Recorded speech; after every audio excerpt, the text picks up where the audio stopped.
How was our universe born? And if this seems hard to answer, then how about this? What was before our universe? While scientists are looking for the answer to the most difficult question in history, let's find out what they've come up with so far. In the 20th century, we've shed the light on this mystery, all thanks to this man, Edwin Hubble. One day on Mount Wilson in Southern California, he aimed his telescope at the sky and found out that these random clouds of gas flying everywhere are actually other galaxies, and there are a lot of them. And also, he learned something else, something that changed the world forever. They're moving. So what, you may ask? Well, it meant one very important thing. The universe is expanding, and if it's expanding, then it probably had a beginning somewhere, right? Now, all we have to do is run time backwards and see where the beginning was. It took the scientists many more years to come up with a full-fledged theory, the Big Bang Theory, and here it is. Nothing has ever been anywhere because neither when nor where existed. Do you get it? But actually, no. There was one thing. It was the so-called cosmic singularity, a state of our universe in which it was incredibly small, dense, and very hot. Imagine if our universe was compressed into a small ball. The pressure and temperature inside would be enormous.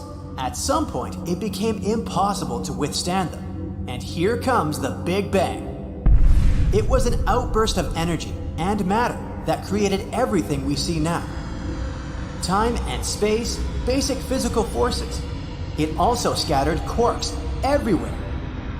These quarks, tiny particles that make up our world, were all boiling in an incredibly hot cosmic broth. When it cooled down, gravity began to attract them to each other. They gathered into atoms, then molecules, and then into the first objects into the world, stars. And all this happened just some 12 to 14 billion years ago. Alright, now we know how our universe was created, but what was before that? Alan Harvey Guth, an American theoretical physicist and cosmologist, has devoted his whole life to solving this mystery. After learning about the Big Bang Theory, Guth found some flaws in it. For example, the distribution of matter was very even, although it shouldn't have been. Let's hang a balloon filled with paint to the ceiling and lay a white canvas on the floor. If we drop the balloon down, it will burst and we'll see absolute chaos on the canvas. A bunch of spots scattered everywhere randomly. Neither is like the other. But that's not really what the universe looked like. Instead of throwing a colored ball from the ceiling, let's draw a small red dot on the canvas. Now, let's expand it a little more, and capture this all on frame-by-frame shooting. We'll see a circle gradually growing in all directions. That's the reality. The early universe was very even and proportional. That was Guth's discovery, the theory of inflation. Here's what it says. Even before the Big Bang, there was some kind of force that could give the bang a strong acceleration, something that was able to distribute everything in space instantly and evenly. Guth's theory was a success, and now most scientists rely on it. For most of them, this idea of the birth of the universe is quite enough. For most, but not for all. Martin Bojewald is a German professor of physics, and, in his opinion, the universe was born quite differently. Remember when we talked about cosmic singularity? The state of the universe in which it was small, infinitely dense, and super hot. According to Martin's theory, the singularity couldn't just appear out of nowhere. This is nonsense. But then, where did it come from? Let's look at a pendulum on an old clock. The pendulum rotates back and forth. Its movement is smooth, continuous, and non-stop. This is how we usually see time. It flows and never stops. But quantum time, quantum time doesn't work that way. It's more like the second hand of a clock. it consists of small segments and makes short pauses. And just like with the second hand of a clock, the beginning of one segment of time is always the end of another. See what I'm getting at? Let's go back to balloons again. According to the Big Bang Theory, once upon a time, our universe began to expand, inflate like a balloon. But sooner or later, it will blow away back. The universe will start shrinking and return to the state of cosmic singularity. And then guess what? The Big Bang too. Nothing appears out of nowhere and disappears into nowhere. According to Bojewald's theory, the beginning of each universe is the end of the previous one. Our universe is not at all the first and not the last. Millions of similar universes existed before us and will exist after us. This theory, although it sounds very logical, is far from complete. Unfortunately, we don't have enough knowledge to find all the evidence for it, so for now, all this is just a hypothesis. But some people come up with even stranger ideas. Scientists promote such unusual theories that no one could even think of. Neil Turok, a South African physicist, and his colleague, Paul Steinhardt, an American theoretical physicist, look for answers far beyond our universe. They say that yes, our universe isn't the first one. There have been and will be an infinite number of them. And not only will there be endless Big Bangs, our universe is just one of an infinite number of others. And all of us are stuck in a cycle of endless rebirths of parallel worlds. This sounds incredible and frightening at the same time. But how does it work?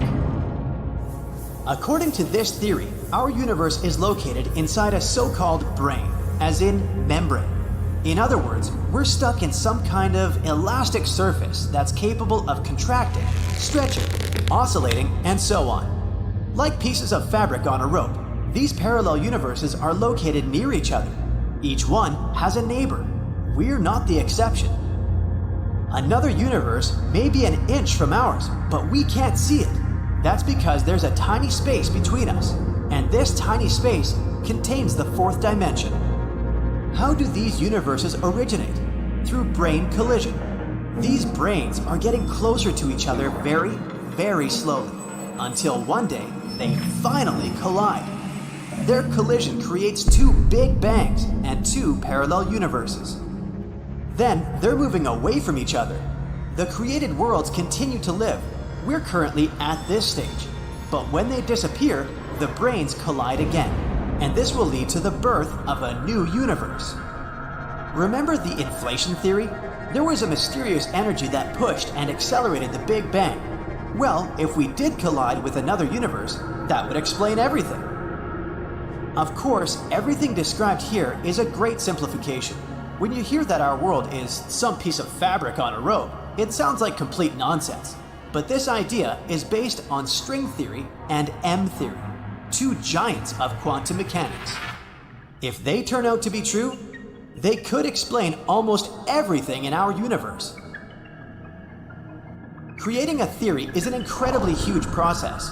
Turok and Steinhardt made a huge amount of calculations and swept away many, many non-working theories. Also, to work this out, they have to overcome the limits of the human mind and think in 11 dimensions at once. Unfortunately, this crazy and elegant idea was laughed at. Turok and Steinhardt say that scientists are regular people, just like everyone else. They're also afraid of change and the unknown. And it's really scary to question everything we once believed in. Many years ago, people didn't believe that the Earth was round. Then they were outraged by the Big Bang Theory. We can't make discoveries without struggle and fear. That's why Turok and Steinhardt don't plan to give up so easily. After all, the evidence that we have now only says that each of the three theories is equally possible. So which answer is correct? We may never know, at least not at this stage of human development. Unfortunately, as long as we have no evidence, we can only theorize. But maybe one day we'll find something that will open our eyes once and for all. Maybe one day we'll solve the mystery of how our universe